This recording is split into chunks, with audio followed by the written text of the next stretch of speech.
ডিপ্রো study পয়েন্টের পক্ষ থেকে সবাইকে স্বাগত জানাই। আজকের হাজির হলাম আমরা আরেকটি এসএলএসটি বাংলা প্র্যাকটিস সেট নিয়ে। তাই এখান দিয়ে যাচাই করে নিন আপনি প্রস্তুত কিনা। অবশ্যই চ্যানেলে প্রথম হয়ে থাকলে সাবস্ক্রাইব করে সাথে থাকুন, এরকম প্র্যাকটিস সেট যাতে সবার প্রথমে তোমার কাছে পৌঁছায়।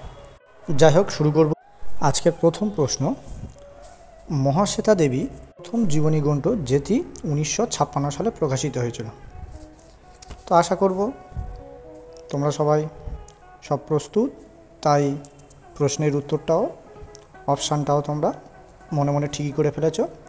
প্রথম প্রশ্নের উত্তর হচ্ছে অপশান গ, ঝাঁসির রানী। চলে যাও আজকের দ্বিতীয় প্রশ্ন, মহাশ্বেতা দেবী কোন উপন্যাসে সুজাতা প্রতি দিবানাথ প্রমুখ চরিত্রগুলির উল্লেখ পাওয়া যায়? তাহলে এই প্রশ্নের উত্তরটা আমরা দেখে নেব অপশান খ, 1084 মা। তৃতীয় প্রশ্ন, মহাশ্বেতা দেবী কোন দুটি উপন্যাস চণ্ডীমঙ্গলের বিষয় রয়েছে? তাহলে তোমরা অপশানগুলো একটু ভালো করে দেখে নাও, কোন দুটি উপন্যাস। তাহলে 3 নম্বর প্রশ্নের উত্তর কী হচ্ছে? অপশান ঘ, ব্যাতখণ্ড ও বেনেবো। পরবর্তী প্রশ্ন, বাংলার স্কট নামে অভিহিত করা হয় কাকে? দেখে নাও 4টে অপশান ভালো করে। তাহলে সেই জায়গা থেকে উত্তর কী হচ্ছে? অপশান ক, বঙ্কিমচন্দ্র বাংলার স্কট নামে পরিচিত। আজকে 5 নম্বর প্রশ্ন কি আসছে, বঙ্কিমের আনন্দমঠ কাকে উৎসর্গ করা হয়েছিল? তাহলে সেই জায়গা থেকে আমাদের 4টে অপশান রয়েছে। 4টে অপশান একটু ভালো করে দেখে নেওয়া যাক যে আমাদের 4টে অপশান আছে কি কি রয়েছে। এই 4টের মধ্যে আমাদের উত্তর হচ্ছে কোনটা?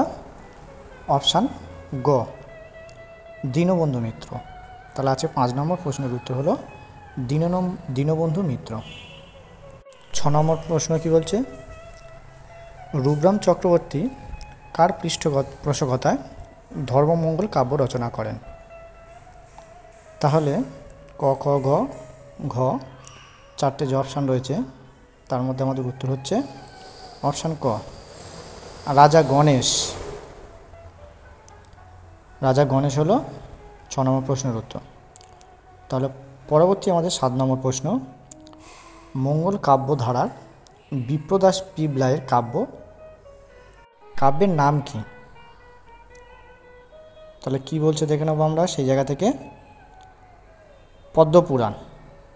অপশান খ, বিপ্রদাস পিবলাইয়ের কাব্যের নাম। চলে যাবো আমাদের আজকের পরবর্তী 8 নম্বরের প্রশ্ন, বিপ্রদাস পিবলাইয়ের পিতার নাম কি ছিল? বিপ্রদাস পিবলাইয়ের পিতার নাম কি ছিল? তারা একটু পণ্ডিত পরিবারের মানুষ ছিল।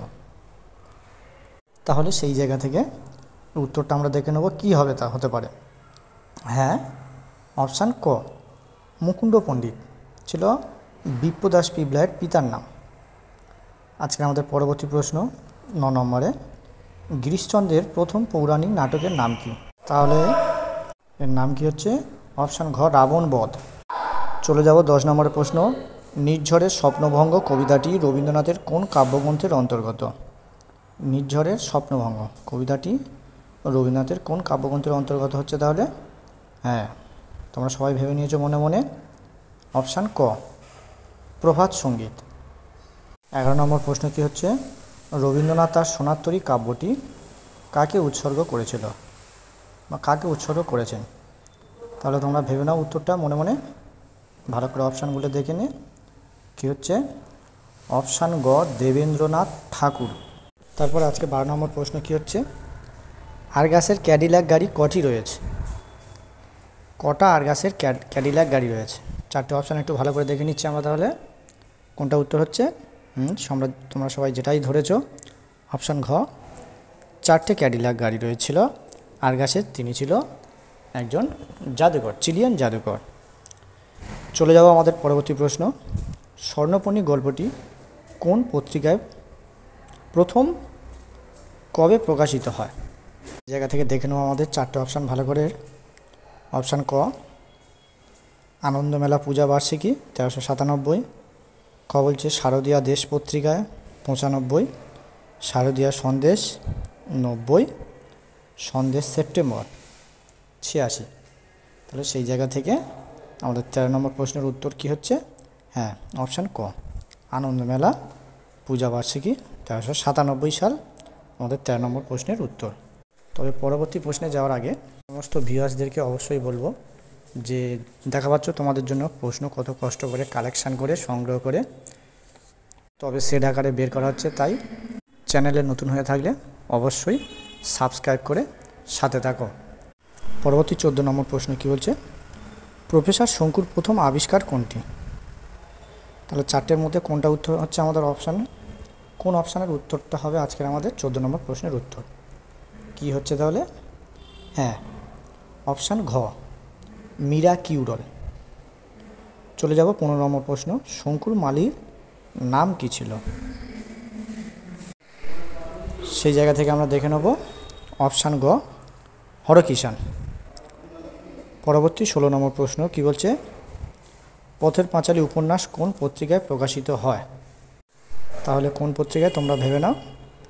হ্যাঁ, অপশান ঘ, বিচিত্রা পত্রিকায় প্রকাশিত হয়েছিল। 17 নম্বর প্রশ্ন কি বলছে? বিভূতিভূষণ তার অপরাজিত উপন্যাসটি কাকে উৎসর্গ করেছিলেন? চারটে যে অপশান হচ্ছে দেখে নেব ভালো করে। তাহলে কোনটা উত্তর হচ্ছে? অপশান ঘ, মাতৃদেবীকে উৎসর্গ করেছিলেন বিভূতিভূষণ। পরবর্তী 18 নম্বর প্রশ্ন, বিজয়গুপ্তের পদ্মপুরাণ কাব্যটি পূর্ববঙ্গে কী নামে পরিচিত ছিল? পূর্ববঙ্গে, তাহলে সেই জায়গা থেকে উত্তরটা কি হচ্ছে? অপশান ক, রয়ানি। 19 নম্বর প্রশ্ন কি বলছে? চোরাবালি কাব্যের পূর্ববর্তী কাব্য কোনটি? তাহলে পূর্ববর্তী এর আগে যে কাব্যটি প্রকাশিত হয়েছিল সেই কাব্যটি হচ্ছে আমাদের এখানে উত্তর। সেই জায়গা থেকে অপশান ঘ, উর্বশী ও আর্টেমিস। প্রথম কোন শ্রেণীর শব্দ?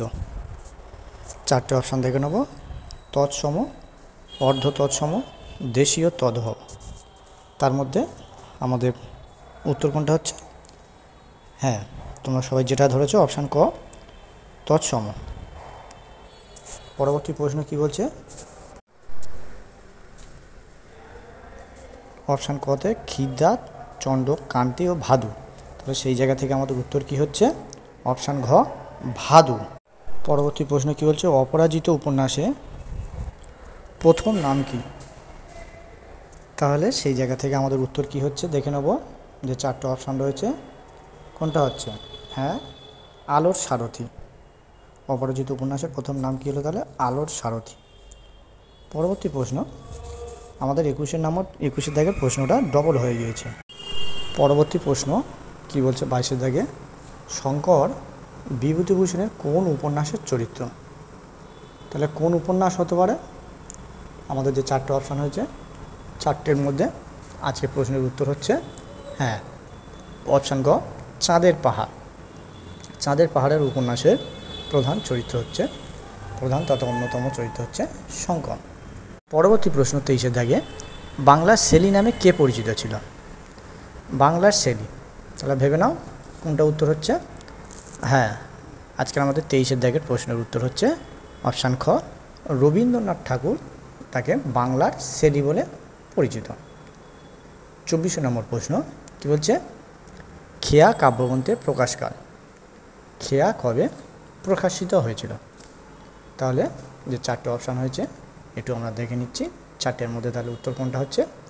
হ্যাঁ, অপশান ক, 1906 সালে খেয়া প্রকাশিত হয়েছিল। পরবর্তী 25 প্রশ্ন কি বলছে? বিভূতিভূষণের অপরাজিতা উপন্যাসে প্রকাশক কে ছিলেন? এই জায়গা থেকে দেখে নেব যে চারটে অপশান রয়েছে চারটের মধ্যে কোনটা আমাদের উত্তর। তাহলে কোনটা হলো উত্তর আমাদের? হ্যাঁ, অপশান ঘ, সজনীকান্ত দাস ছিলেন অপরাজিতা উপন্যাসের প্রকাশক। পরবর্তী প্রশ্ন 26 থেকে কী বলছে? বিজয়গুপ্তের ছদ্মনাম কী ছিল? বিজয়গুপ্তের ছদ্মনাম কী ছিল? তাহলে চারটে যে অপশান রয়েছে এর মধ্যে কোনটা আমাদের আজকের উত্তর হতে চলেছে?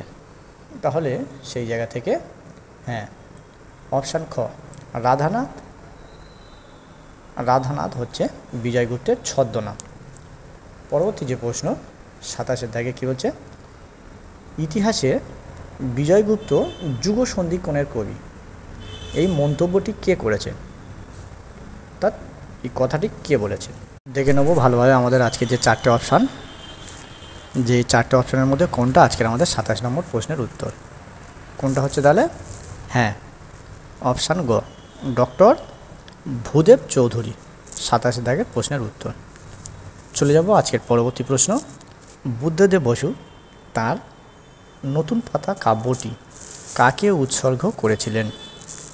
তাহলে সেই জায়গা থেকে আমাদের 4টে যে অপশান আছে একটু ভালো সতর্ক দৃষ্টিতে দেখে নেব 4টে অপশানটা, যে 4টে অপশানের মধ্যে কোনটা হতে চলেছে আমাদের এই 28 নম্বর প্রশ্নের উত্তর। হ্যাঁ অপশান ক প্রতিভা বসু, প্রতিভা বসুকে উৎসর্গ করেছিলেন। আজকের পরবর্তী প্রশ্ন, রবীন্দ্রনাথের জীবনদশায় প্রকাশিত শেষ কাব্যগ্রন্থ কোনটি। তাহলে আমরা 4টে অপশান একটু ভালো করে দেখে নেব সবাই, 4টের মধ্যে কোনটা হতে চলেছে আজকের প্রশ্নের উত্তর। হ্যাঁ অপশান গ জন্মদিনে। চলে যাব 30 নম্বর প্রশ্ন, রবীন্দ্রনাথ ঠাকুরকে পরম গুরু উপাধিটি কে দিয়েছিল। 4টে অপশান আমরা দেখে নেব 4টের মধ্যে, আশা করি এর মধ্যে তোমরা উত্তর মনে মনে স্থির করে ফেলেছ। হ্যাঁ অপশান খ পুরীর রাজা। পরবর্তী 31 নম্বর প্রশ্ন, বৃষভিক্ষ উপন্যাসটি বঙ্কিমচন্দ্র কাকে উৎসর্গ করেছিল। 4টে অপশান আমরা দেখে নেব 4টে অপশান কী কী রয়েছে। এর মধ্যে অপশান খ জগদীশচন্দ্র রায়কে উৎসর্গ করেছিলেন। চলে যাব পরবর্তী প্রশ্ন, 76-এর মনমন্ত্রের পটভূমিকায় ও সন্ন্যাসী ফকির বিদ্রোহের কাহিনী অবলম্বনে কোন উপন্যাসটি রচিত হয়েছিল। বঙ্কিমচন্দ্রের যে কটা উপন্যাস বলা হচ্ছে সেই কটার মধ্যে আমরা জানি যে এই উপন্যাসের মধ্যে বন্দের মাতারাম গানটি তিনি তুলে ধরেছিলেন। হ্যাঁ এটা আর অন্য কোনো উত্তরই নয়, অপশান খ আনন্দমঠ উপন্যাস। চলে যাব পরবর্তী প্রশ্ন, 33-এর প্রশ্ন কী বলছে, রবীন্দ্রনাথকে জীবনশিল্পী বলেছেন কে। দেখে নেব আমাদের 4টে অপশান, তার মধ্যে অপশান কটা হচ্ছে উত্তর। অপশান খ অন্নদা শঙ্কর। পরবর্তী প্রশ্ন কী বলছে, 34-এর দাগে বঙ্কিমচন্দ্র বৃষভিক্ষ উপন্যাসটি কোথায় অবস্থানকালে রচনা করেছিলেন, অর্থাৎ কোথায় থাকবার সময় রচনা করেছিলেন। যে 4টে অপশান রয়েছে তার মধ্যে উত্তর কী হচ্ছে, অপশান ঘ মুর্শিদাবাদ। 35 নম্বর প্রশ্ন কী বলছে, বঙ্কিম জীবনী কার লেখা গ্রন্থ। বঙ্কিম জীবনী 4টে অপশান দেখে নেব ভালো করে, 4টের মধ্যে কোনটা হতে চলেছে আমাদের উত্তর। 35-এ শচীশচন্দ্র চট্টোপাধ্যায়। পরবর্তী প্রশ্ন 36-এর দাগে কী বলছে, উপন্যাস সাহিত্যে বঙ্কিমচন্দ্র কার লেখা। উপন্যাস সাহিত্যে বঙ্কিমচন্দ্র কার লেখা, সেই জায়গা থেকে দেখে নেব উত্তর হচ্ছে অপশান ঘ প্রফুল্ল কুমার দাশগুপ্ত। পরবর্তী প্রশ্ন 37-এর দাগে ঠাকুর নবজাতক গ্রন্থটি কাকে উৎসর্গ করেছিল। কাকে উৎসর্গ করেছিল, উত্তর কী হতে চলেছে। হ্যাঁ অপশান গ অমিয় চক্রবর্তীকে উৎসর্গ করেছিল। পরবর্তী প্রশ্ন, 3 পাহাড়ের কোলে কবিতাটি কটি স্তবকে বিন্যস্ত। কটি স্তবকে, কটা হতে চলেছে। হ্যাঁ অপশান গ 3টি স্তবকে বিন্যস্ত। পরবর্তী প্রশ্নতে যাওয়ার আগে সবাই সমস্ত ভিউয়ার্সদেরকে আরেকবার করে বলছি, অনুরোধ করে বলছি যে তোমরা দেখা পাচ্ছ কত কষ্ট কত কালেকশান করে আমাদের এই প্রশ্ন সেট বানাতে হচ্ছে, তাই অবশ্যই তোমরা চ্যানেলটিকে সাবস্ক্রাইব করে রাখবে। আশা করি তোমরা ভালো প্র্যাকটিস সেট পেয়ে যাবে। চলে যাব 39 নম্বর প্রশ্নে, শূদ্রকের বিখ্যাত নাটক কোনটি। শূদ্রকের বিখ্যাত নাটক কোনটি, তাহলে তোমরা সবাই জানো যে অপশান ঘ মিশ্র কটিক। 40-এর প্রশ্ন কী বলছে, কালিদাস কোন যুগের শ্রেষ্ঠ কবি।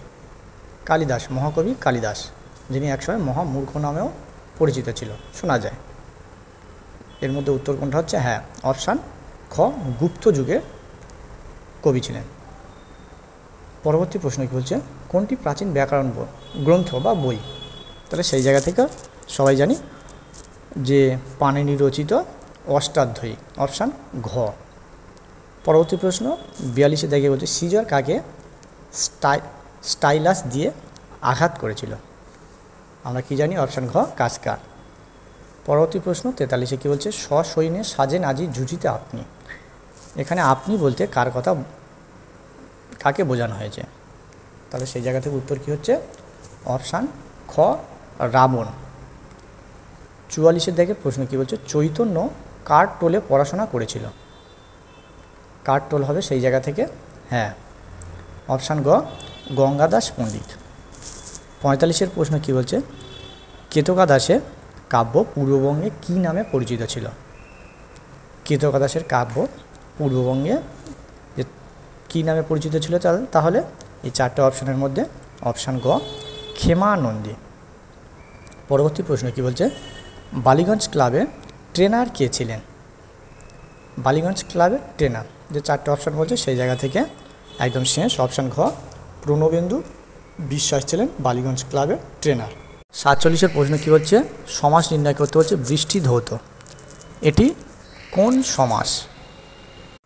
কোন সমাস হচ্ছে? তাহলে সেই জায়গাটা এটা সমাস নির্ণয় করলে কী হবে? বৃষ্টি দ্বারা ধৌত। তাহলে সেই জায়গা থেকে কোন অপশানটা হচ্ছে? অপশান ক প্রথম একটা সম্বন্ধ তৎপুরুষ সমাস। পরবর্তী 48-এর প্রশ্ন কী বলছে? বারুণী শব্দের ব্যুৎপত্তি কী হবে? তাহলে সেই জায়গা থেকে এর উত্তর কী হতে চলেছে? হ্যাঁ, অপশান ক হতে চলেছে এর উত্তর। 49-এ কী হচ্ছে? জন্মান্তর সমাস নির্ণয় করতে বলেছে। সেই জায়গা থেকে উত্তর কী বলছে? কোন সমাস হবে এটা? এই জায়গা থেকে 49-এ জন্মান্তর সমাস কী হচ্ছে? অপশান খ নিত্য সমাস। পরবর্তী কী বলছে? প্রশ্ন কী বলছে? কয়াকার ক কাক থেকে কয়াকার গ কাক কোন ধ্বনির পরিবর্তন হয়েছে? তাহলে দেখা যাচ্ছে কি এটা আমাদের অপশান খ ঘোষী ভবন, অঘোষী ভবন। পরে কী বলছে? আজি থেকে আইজ কোন ধ্বনি পরিবর্তন হয়েছে? তোমরা একটু এরা চিহ্নটা খেয়াল করবে কোন দিক থেকে কোন দিকে রয়েছে। আজি থেকে আইজ, তাহলে এটা কোন পরিবর্তন হয়েছে? ধ্বনি পরিবর্তনের অপিনিহিতি। গল্প থেকে গপ্প কোন ধ্বনির পরিবর্তন হয়েছে? অপশান খ পরাগত। পরবর্তী প্রশ্ন কী বলছে? চম্পার 7 ভাই কোথায় হাত রেখে এসেছিল? কোথায় হাত রেখে আসে? তাহলে আমাদের চারটে যে অপশান রয়েছে তার মধ্যে অপশান গ নীল কমলের দেশে। পরবর্তী প্রশ্ন কী বলছে? কোন দ্বীপের কথা 7 ভাই চম্পা কবিতায় বলা হয়েছে? কোন দ্বীপ? অপশান খ জবদ্বীপ। পরবর্তী লাস্ট প্রশ্নতে কী বলছে? এই জীবন কবিতায় কবি কিভাবে বাঁচার কথা বলেছেন? কোনো রকমে, অপমানিত হয়ে, বাঁচার মতন করে, স্বার্থপর হয়ে। তাহলে কেমনভাবে বলছে? উত্তর হচ্ছে অপশান গ বাঁচার মতো করে। আমাদের মক টেস্টের প্রশ্ন এই পর্যন্ত 55 নম্বর প্রশ্ন। আশা করি পরীক্ষায় তোমরা কেমন রেজাল্ট করলে সবাই আমাকে কমেন্ট করে জানাবে। পরে আরও এইরকম মক টেস্ট পাওয়ার জন্য সবাই কমেন্ট এবং সাবস্ক্রাইব করে সাথে থাকবে।